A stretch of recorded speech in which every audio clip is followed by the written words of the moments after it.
make his face shine upon you and be gracious to you. The Lord turn his face towards you and give you peace.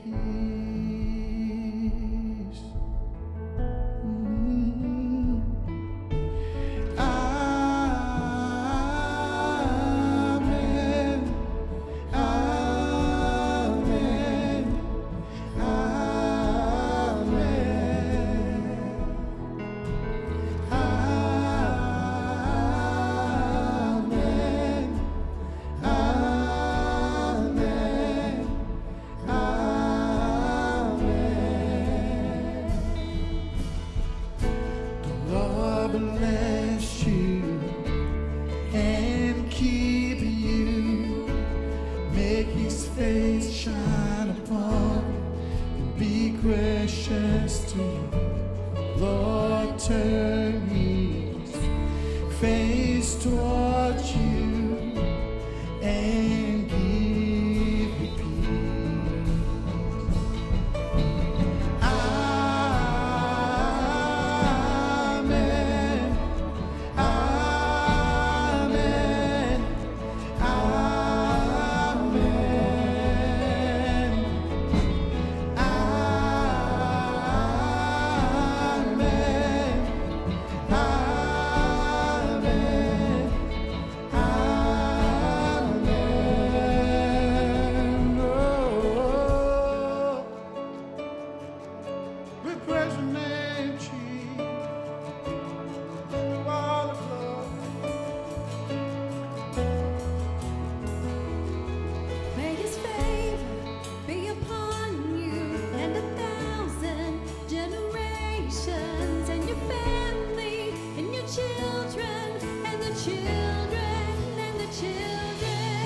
Favor be upon you and 1,000 generations, and your family, and your children, the children, the children. May his presence go before you, and behind you, and beside you, all around you, and within you.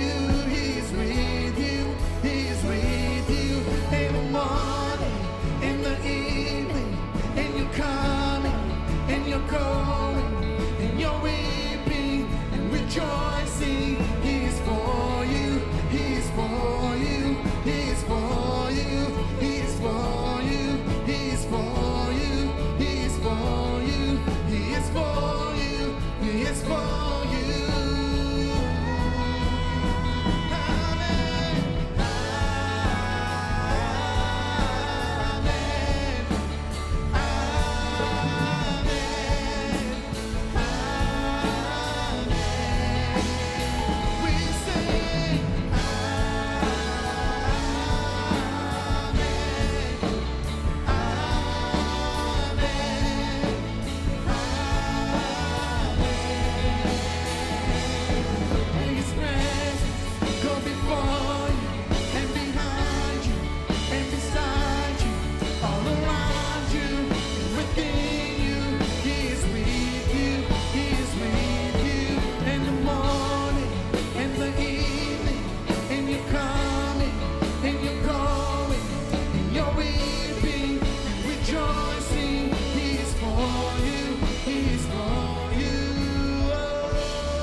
Hey guys, good morning. How you feeling today?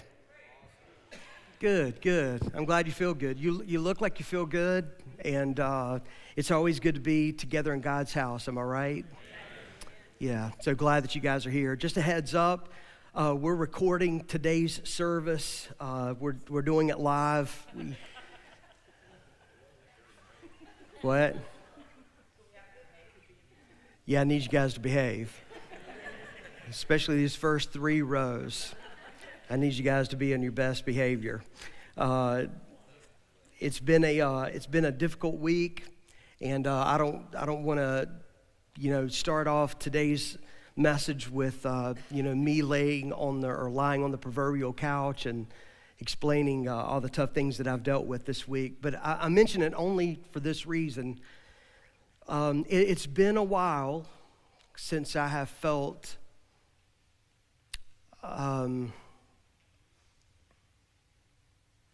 so much pushback from the enemy when it comes to a message. And I don't really know how to say that in a less spiritual way. I'm not under the illusion that I'm some great preacher, and I don't think my sermons are ever going to be collected by my children and bound in leather books and sold on bookshelves, which I'm fine with.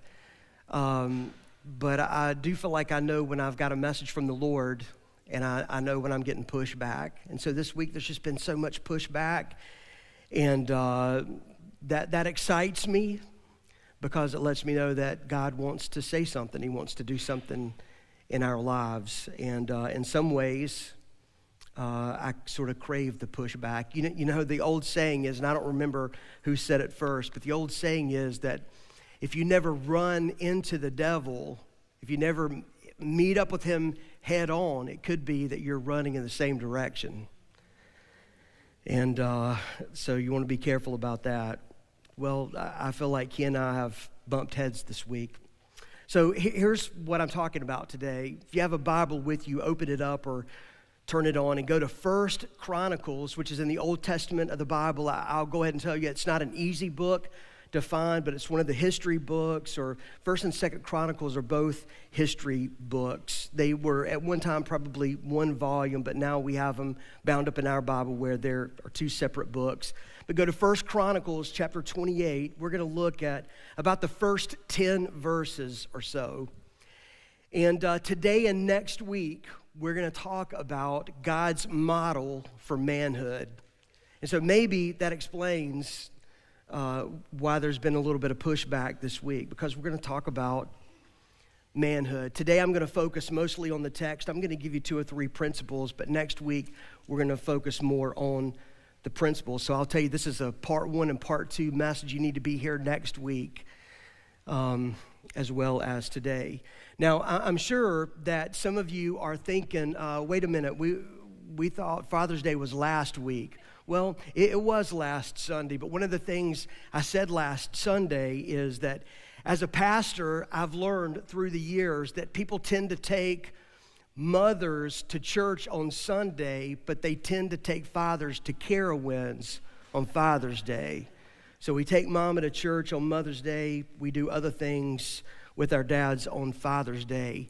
And so I didn't want to waste this message last week. So I didn't. Here it is today. And I've added part 2 next week, guys. I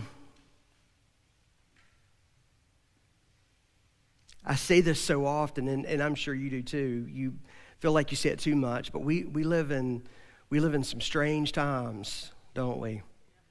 And maybe every generation feels that way. I don't know, but I certainly feel that way for us in the world that we live in.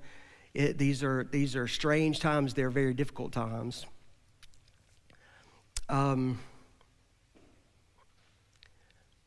Men,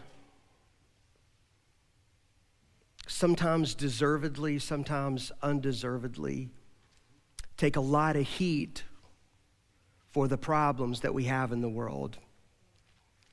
And when it comes to masculinity and manhood, the world seems to want to get rid of masculinity, thinking that somehow that will change our problems, that will somehow fix things, that'll make the problems go away. I would argue, and I'm not going to argue with you today, but I would argue, I would make a case I would contend that the reason that we have so many problems in the world, and let's just say among males, but hey, look, it's not women who are carrying rifles into elementary schools and shooting children and killing teachers, right? I would argue that the reason that we have this kind of problem among men is because there's a lack of biblical understanding around manhood, around masculinity. And hey, look, you can make that argument for most anything that we deal with in society that's a problem. The problem is that we've moved so far away from the scriptures that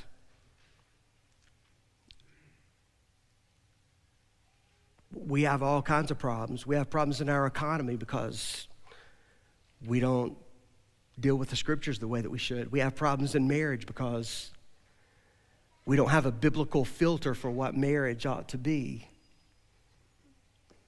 We have all kinds of problems in this world with sex, and it's because we no longer have a biblical filter for sex, that sex ought to be enjoyed, but between one man and one woman in the context of marriage. We are having problems with masculinity. So why don't we just keep it there, okay? There seem to be two prevailing ways of thinking about masculinity in the world around us today. One of them is sort of the mentality of masculinity that I grew up with, which is don't show your feelings, which apparently I missed. Because I can be a pretty touchy-feely guy, I have to tell you. I cry pretty easily, but it's this mentality that men grew up with, men who are a little older than me and some who are a little younger than me. Of, hey boy, don't you cry, don't you act like your sister, suck it up, buttercup. Grow up, be a man. And so the idea is that you hide your feelings, you don't show your feelings. And so what that leads to, you would think it would lead to a tough guy mentality, which it does. The problem is that it creates this, it creates men who have a conquering mentality, especially when it comes to sexual things. And no doesn't mean anything, or stop doesn't mean anything. Your tears, your hurts, your wants, your fears, they don't mean anything to me because I've been raised that my feelings don't matter. I hide my feelings. So if my feelings don't matter to me, yours certainly don't. And so even when men don't act like bullies, that's the mentality. That's always lurking in the background. Those of you who are, maybe 35 and under, you have to deal with a whole different mindset around masculinity. The mindset there is, let's flatten out gender. Let's make masculinity and femininity. Did I get that right? First time. Let's just make those things the same. And we'll just say there are no differences between men and women. And so we've even picked this up in the church. The idea is that everybody should just be nice. Let's all just act Christianly. Anything that a man can do, a woman can do. Anything a woman can do, a man should be doing. But we certainly see that in our culture. And the biggest example of it is this. Well, I'm going to say the biggest example, but maybe the most glaring example is that our world, our culture says that men can be pregnant, that men can lactate, so that men can give birth and then feed a child from his own breast. And listen, you know that's not true. If you're here today and you hate God and you hate me and you hate anything that's biblical, you know that's not true. You know that men can't get pregnant. The only way that a person would be willing to accept that is that they've been so brainwashed by culture that they're willing to believe anything that culture will feed them, which is how people get wrapped up in a cult.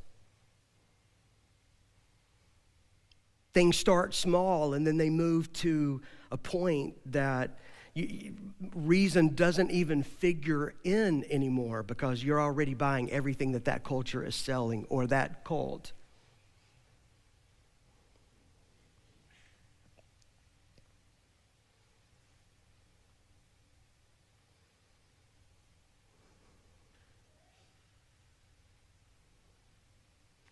One of the things that excites me, I have to tell you, about being a pastor in these days and these times is that the difference between Christian and non-Christian is just so glaringly obvious. One of the things that our polarized culture has done is it's sort of flushed everyone out into the open based on what you believe. Now, the unfortunate thing is that we've marginalized each other. I had someone this week, it's a person that I've known for 20 years, say to me that if you even mention the word abortion, I'll never listen to another word you have to say. So she probably just clicked out. I wish she wouldn't. I'm so sorry that she feels that way. We're also to a point where I'm never going to stand in the pulpit, or we'll say at a table or behind a pulpit, and talk about politics in that you should vote for this person or that person. I'm just never going to do that. Now, if you want to ask me who I'm voting for, if you want me to tell you who I think you should vote for, meet me after church and I'm glad to tell you, but not in here. And the reason is because I'm not just trying to reach Democrats, I'm trying to reach Republicans too. I'm not just trying to reach Republicans and conservatives, I want to reach liberals too. This is about a gospel thing in here. Yep. But listen, we also live in a world that is just marinating itself in lies. And quite frankly, I'm sick of watching our young people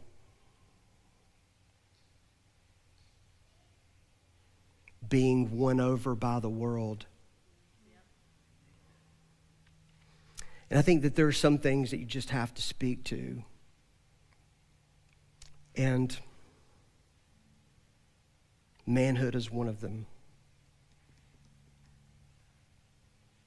So let's talk about it. Everybody okay? So in 1 Chronicles, King David, is kind of at the end of his life. Not kind of, I mean, he's there. What we have in 1 Chronicles 28, some of the last recorded words that we ever get from David. I mean, very soon, King David is going to be standing in the presence of God. There's a change in leadership in Israel. David obviously he's going to die, so he can't be the king anymore. There needs to be a plan of succession.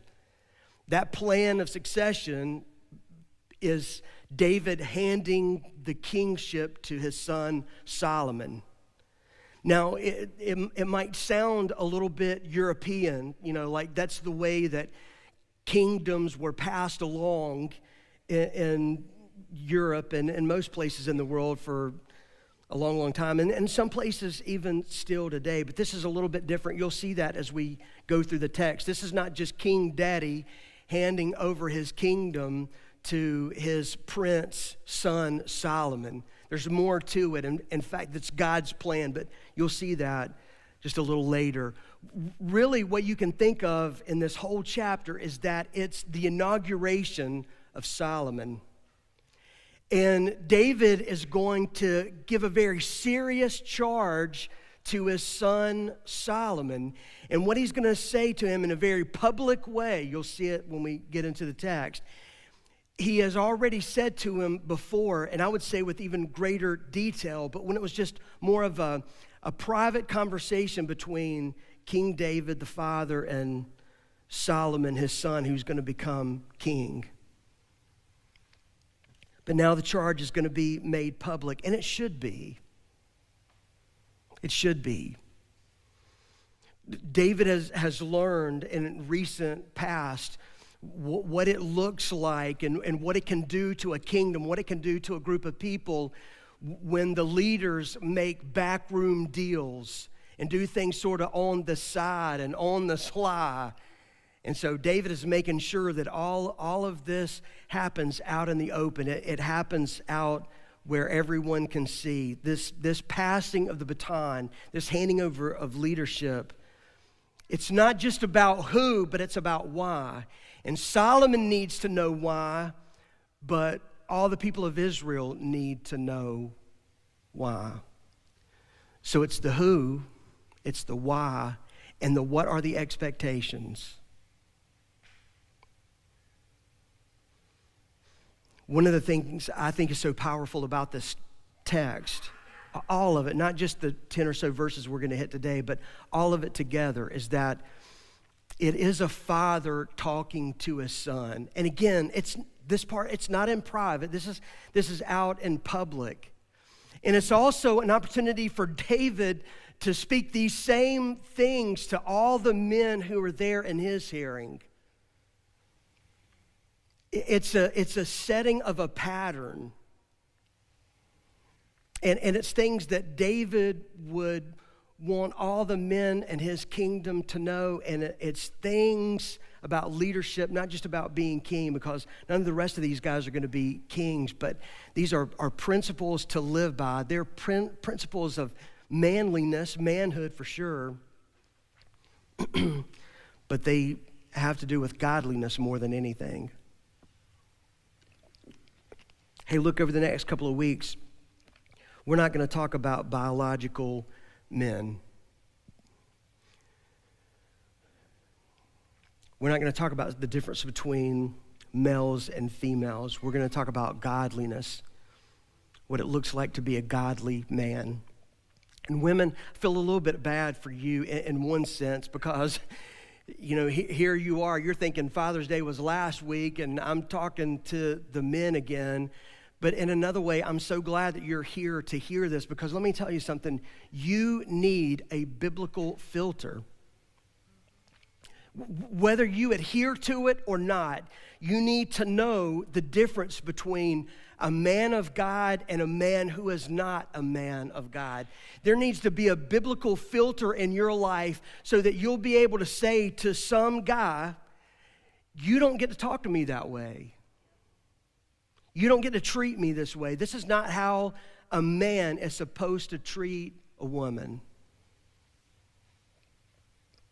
And I can tell you that the biblical filter is going to be so different from the cultural filter that's out there. When I was a kid, and this will be the only reference I think I'll make like this today, but when I was a kid, when I was a teenager, you had chaperones at parties.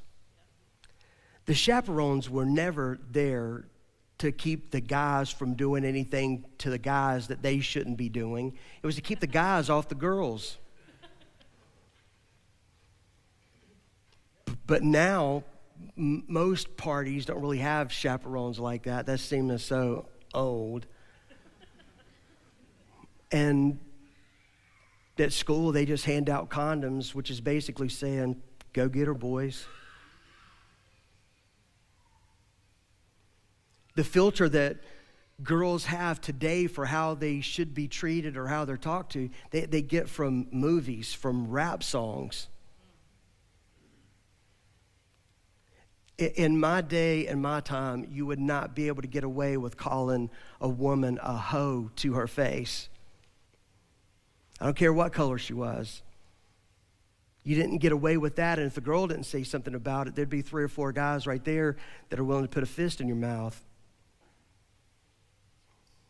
See, all those filters are gone.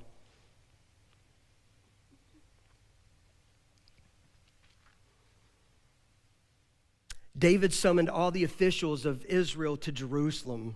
That means all the leaders of the tribes, the commanders, the army divisions, the other generals and captains, the overseers of the royal property and livestock, the palace officials, the mighty men, and all of the other brave warriors in the kingdom.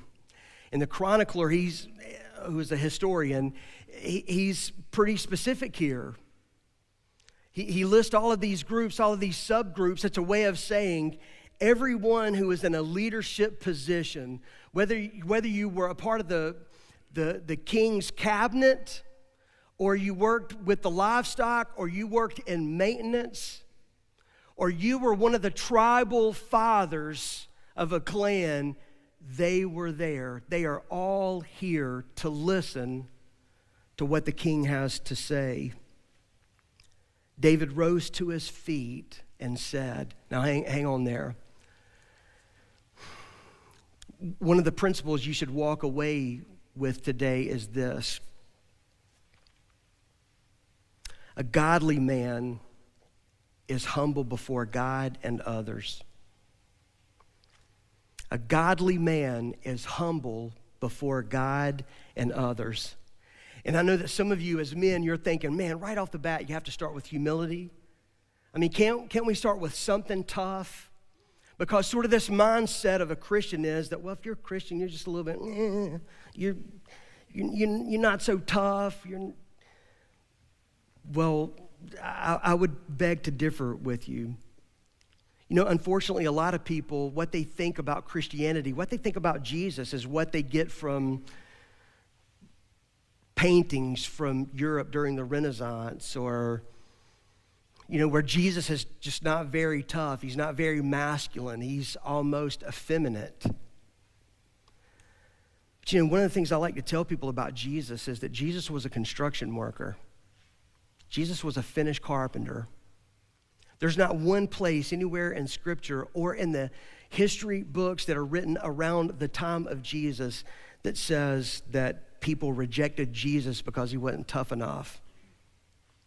In fact, Jesus was often in places where there were soldiers and there was cursing and gambling, where there were tough men, and nobody ever said, hey, you're not tough enough to be in this place. You've got to leave.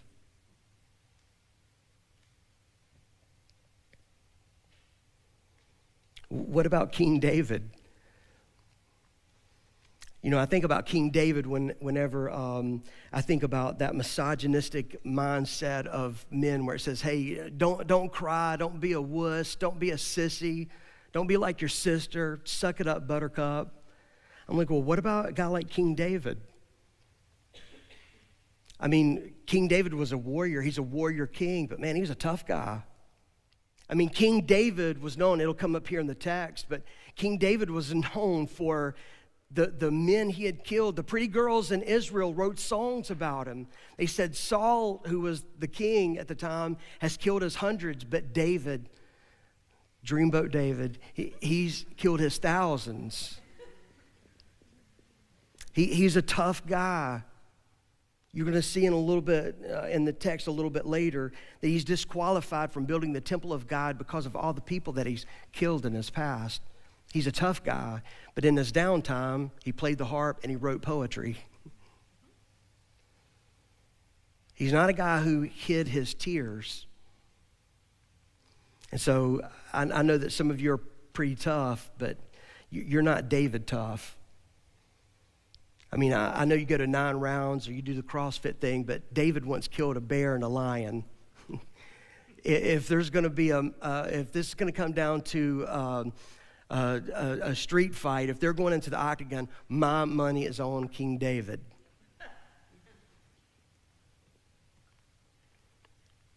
But he's humble. Part of the humility is the fact that he has all of these leaders out there listening to him talk to his son. But this part where it says David rose to his feet, keep in mind that David is an old man. David is probably like a lot of leaders do when they get to a certain point in age. They're not seen out in public anymore. Their image is more protected. And David, at this point in his life, he's probably bedridden. If not bedridden, he's spending most of his time in a chair. And so it would be a hard thing for him to do to stand up. And so for David, who's probably brought out in some sort of flat bed that he's lying on, almost like a gurney, for him to get off that and stand before the people. Vanity aside, it speaks to his humility. You'll see that in a couple of other places as well. One is right here where he says, my brothers and my people. He doesn't say, hey, it's me, King David. He didn't have the MC come up ahead of him and start running through his list of titles and his accomplishments. He doesn't refer to the people that he's speaking to as his subjects. They already know. He didn't have to tell them. By the way, if you have to tell people you're the leader, you're not the leader. If you have to announce it, what you're really saying is, I'm not the leader, but I do have a position, and you ought to honor that. David didn't have to step up and say, hey, I'm the illustrious potentate. They knew. My brothers and my people, my family. It was my desire to build the temple where the Ark of the Lord's covenant, God's footstool, could rest permanently, which is an interesting place to start. I'll explain that in a minute. I made the necessary preparations for building it, but God said to me, you must not build a temple to honor my name, for you are a warrior and have shed much blood. So it says something about David's humility here, that he doesn't start with the list of his accomplishments, and he has a lot of them. Instead, he starts with the leadership goal that was in his gold bucket that he didn't get to, that he couldn't do. And it wasn't just that he didn't have enough time or he didn't have the resources or whatever. He was disqualified from it. It's like standing up and saying, the one thing I wanted to do as king is to build a place of worship for God's people, a place where the Ark of the Covenant, the presence of God, where the Shekinah glory of God would rest. And for forever, it would be the place that we go and worship God, but it would always be called David's temple.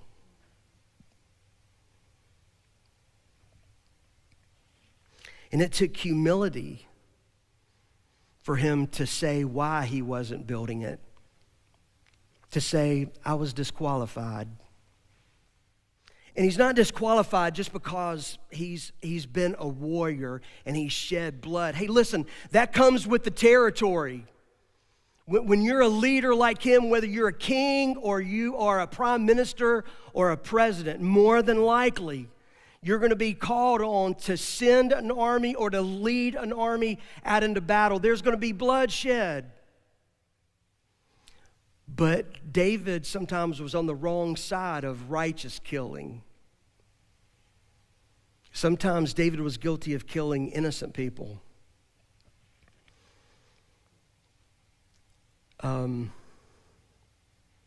Like Uriah the Hittite.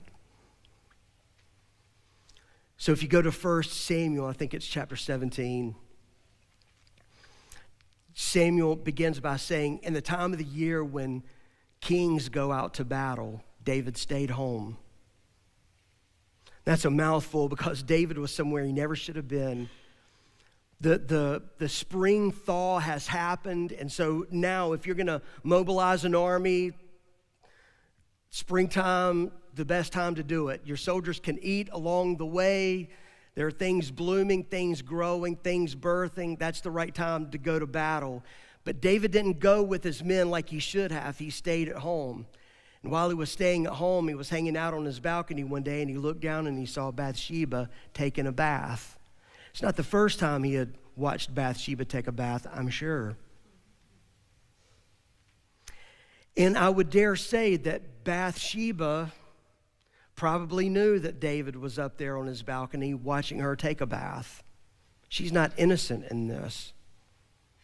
So after a while, David got tired of looking, and he decided to send for her. They have a romantic relationship, I'll call it that, and she became pregnant. David put together a few things to try to hide the fact that he was the father, like he sent for Uriah, who was out in battle in the army that David should have been out there with.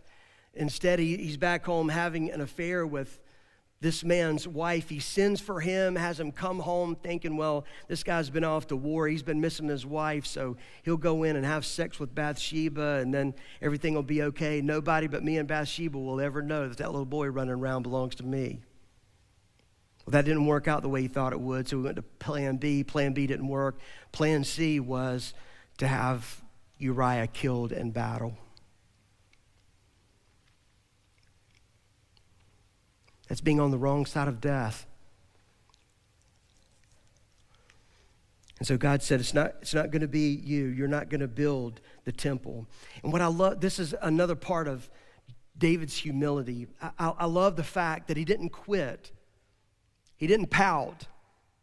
He didn't say, well, if I can't be the top guy, I'm not going to be involved at all. Don't you hate it when people do that? I do too. I hated it when I was in what I'm going to call the professional world, and I hate it in church. I see, over the years, I've seen men and women who go to Wells Fargo or you name the place, and they're like conquerors. They deal with all sorts of stuff at work. They fight through the politics that's a part of working in a big corporation like that, and they deal with it, and they seem to enjoy it. But man, you let the first little thing happen at church, the next thing you know, they're gone. And the human in me just wants to say, what a baby. Suck it up, buttercup. Stop crying. Get over.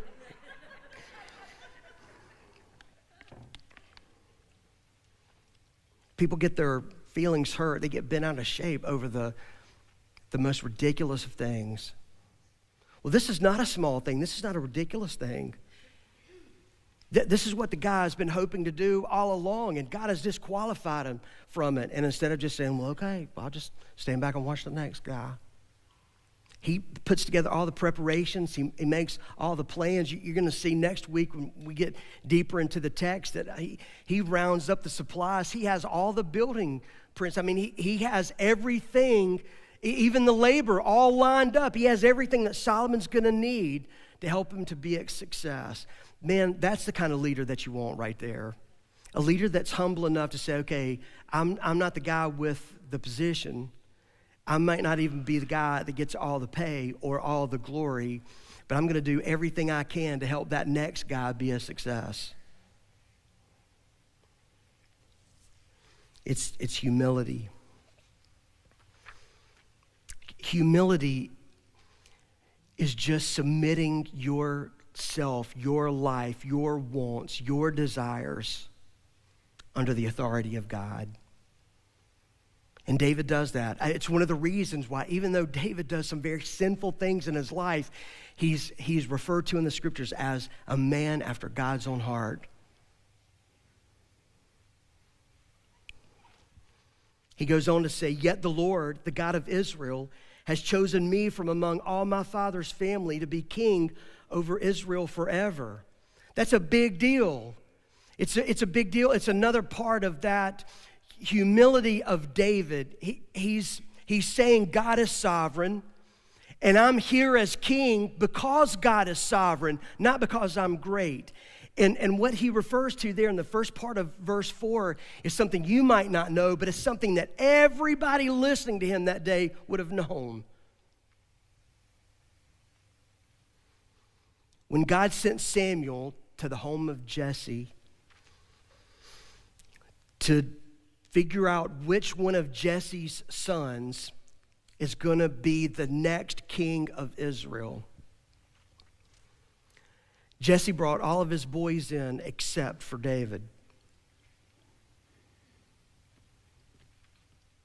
of all of his sons, when Jesse, David's father, when he looked at all of them,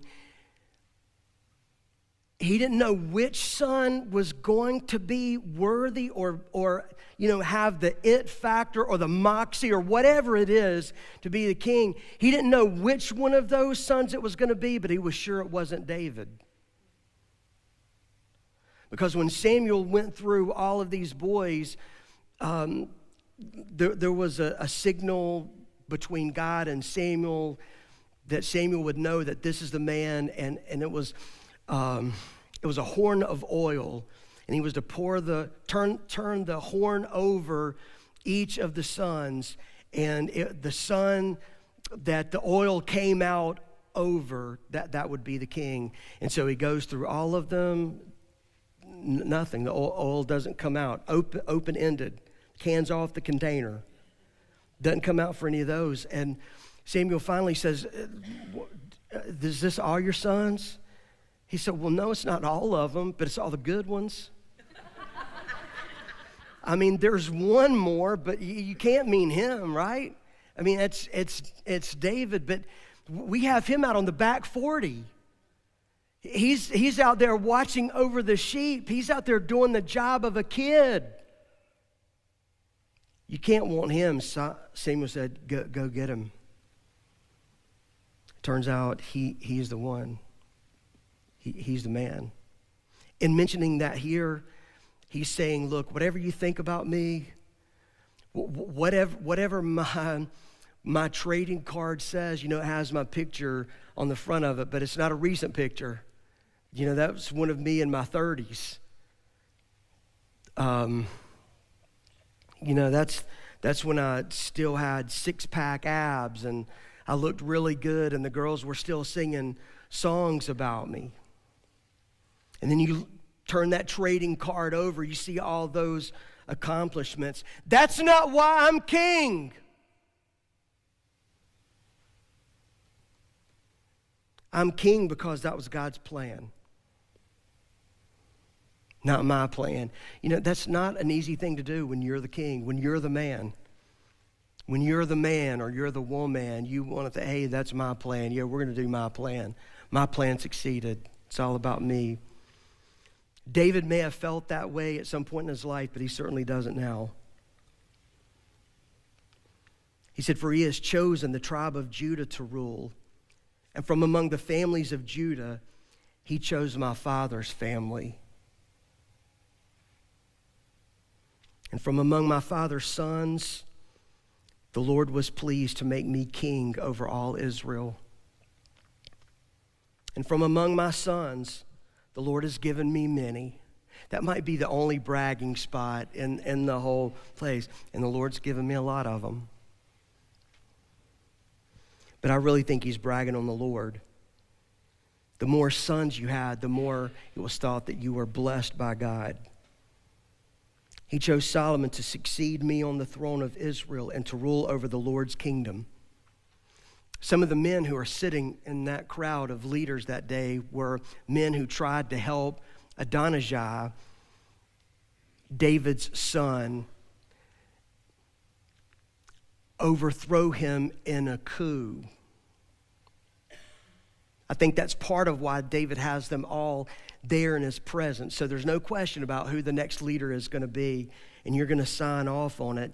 But he's letting them know, listen, if you go playing with who is the king, you just understand it's not a political thing, it's a spiritual thing. To go against who God has decided is going to be king, that's to go against God.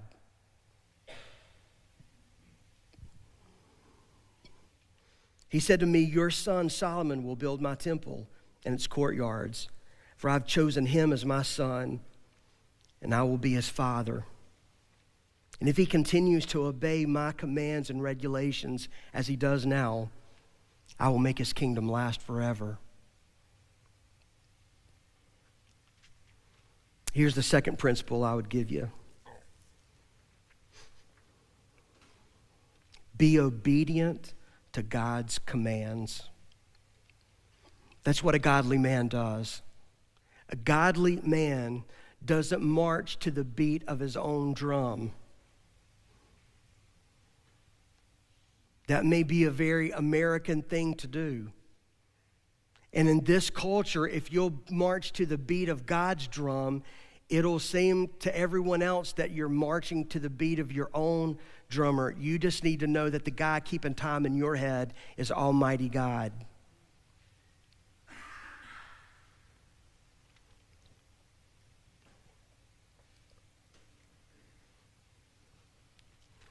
Look at verse 8. So now, with God as our witness, and in the sight of all Israel, the Lord's assembly, I give you this charge. Be careful to obey all the commands of the Lord your God, so that you may continue to possess this good land and leave it to your children as a permanent inheritance. You know what just happened here? David says, son, let me tell you something. The most important legacy that you can leave for your children, the most important inheritance that you'll leave your children is a heritage of obedience to God.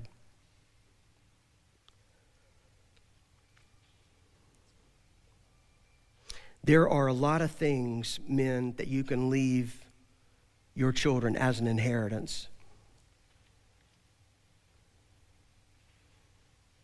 But nothing greater than a heritage and a pattern, a blueprint of being obedient to God. And I'll tell you,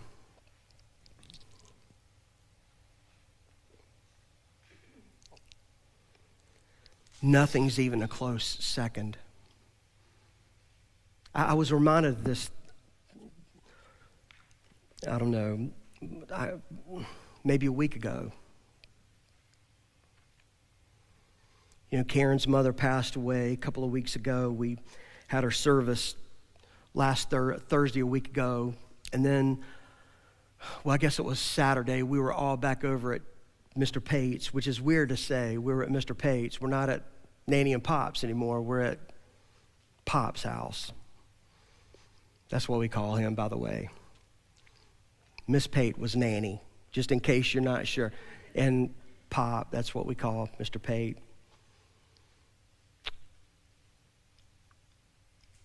He's old.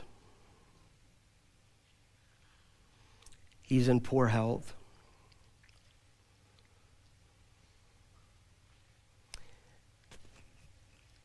He can't stay at home by himself, but he doesn't need a nursing home either. But he needs someone to come in and help him. So, you know, thank God he and Miss Pate were able to put money aside through the years, and so they have a home health care company that comes in several hours a day, each day, and just helps him.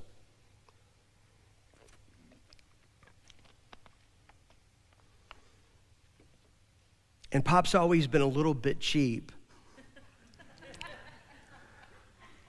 But he hates seeing the money that he's spending on this. And I get that.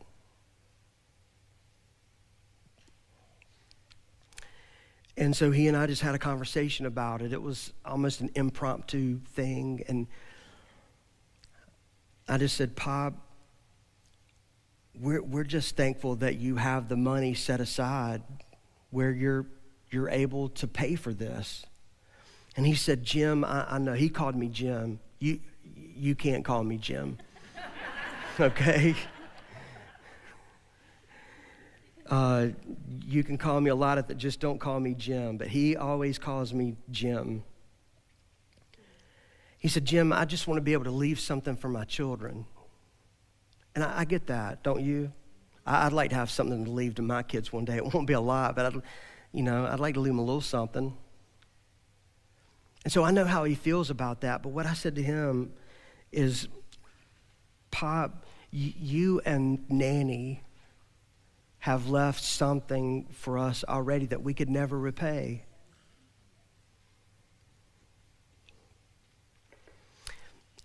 All four of his children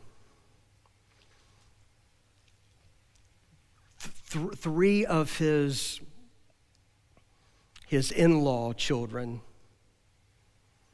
I'm excluding myself because I was already a Christian before I met them, but all four of his children, three of their spouses, all of their grandkids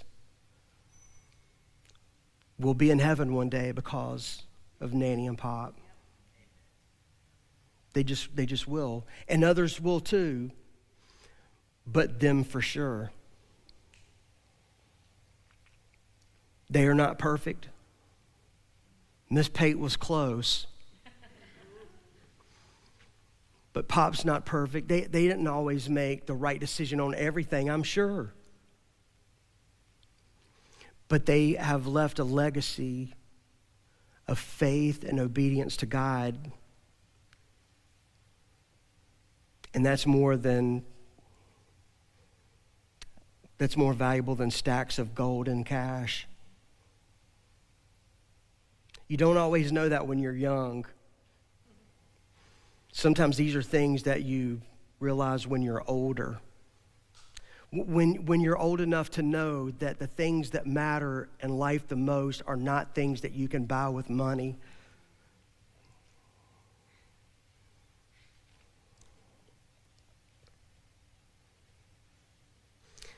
Men, play with your kids. Take them to the racetrack. As long as they're pulling for Chevys, take them. Teach them how to throw a tight spiral. Love your little girl in such a way that she won't grow up trying to find out what it means to be loved by a man, and so she's willing to just take anything that comes along.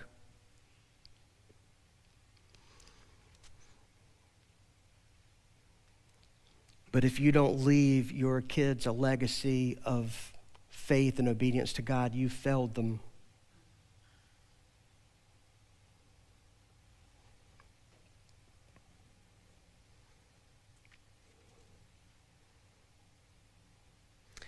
I'm going to stop here for today, but I want to deal with that last part.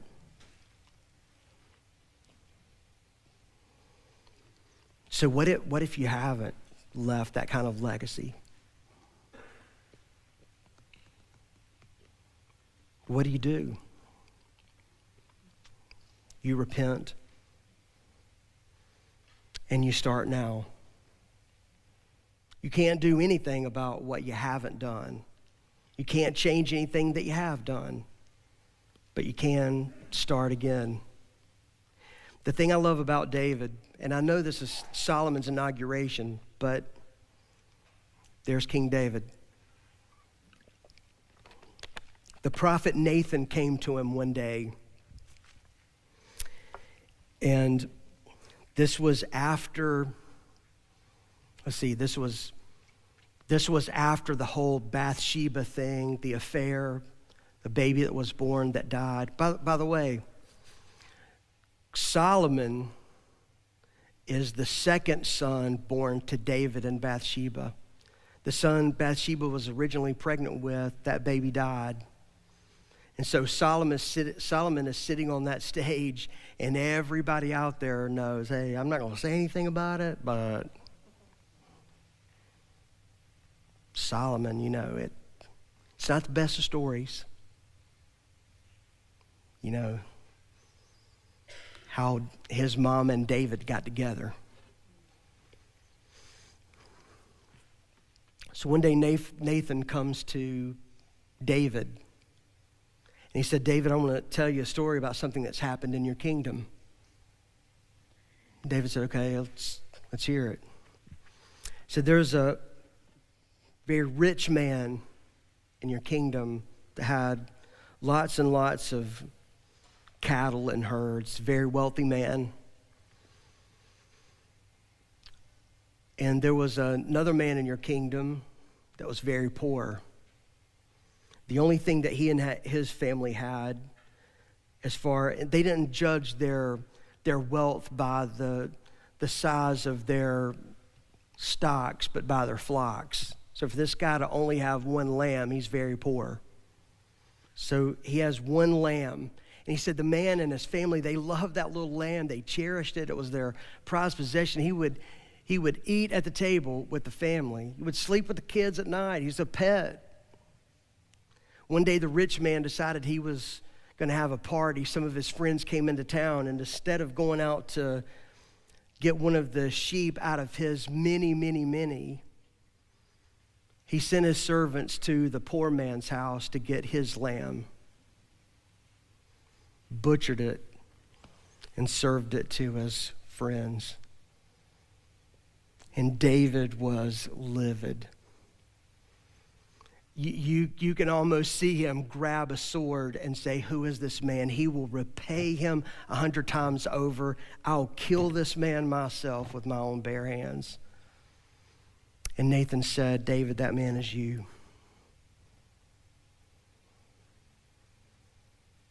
Uriah the Hittite was a loyal soldier to you. He didn't have your wealth. He didn't have all the women that you have. He didn't have the food and all the things that you have. He only had one wife that he loved. And instead of you going to make love to one of your wives, you went and took his wife, got her pregnant to cover it up. You killed her husband. And David rent his clothes and repented and said, I was sorry. That's why it was made public. Because David confessed it. Psalm 51 is a psalm of confession and his repentance. He says, create in me a clean heart, O God, and renew a right spirit, a righteous spirit within me. He was a man who repented. So you haven't been doing it right. So start doing it right. I wish I could go back and change some of the patterns that my kids saw in my life. But just start doing it right today. Let's stand together. I want to pray for you.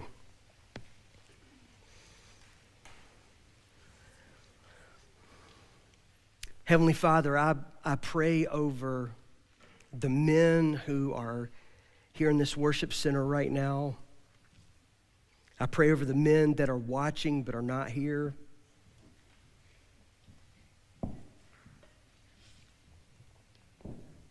I pray, Lord, that the young fathers or the men who will one day be fathers would take being a father seriously.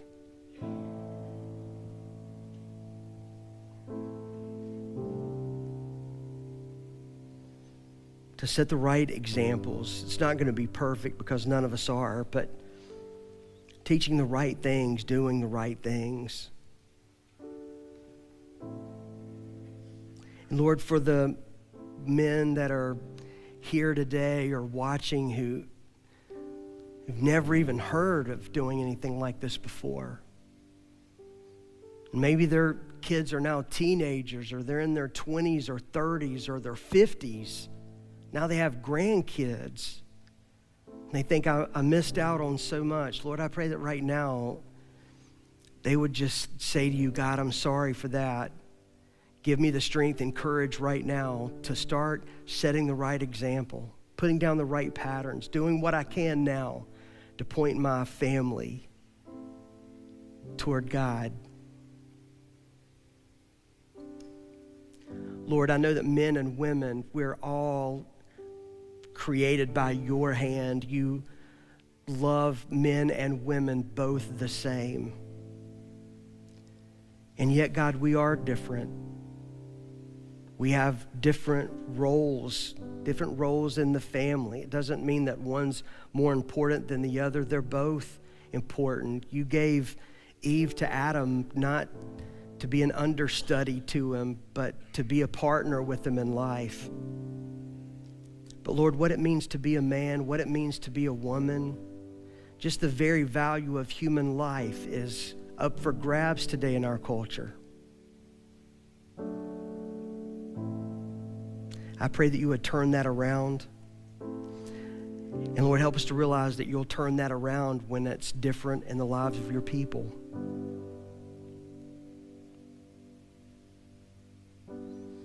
So thank you for fathers.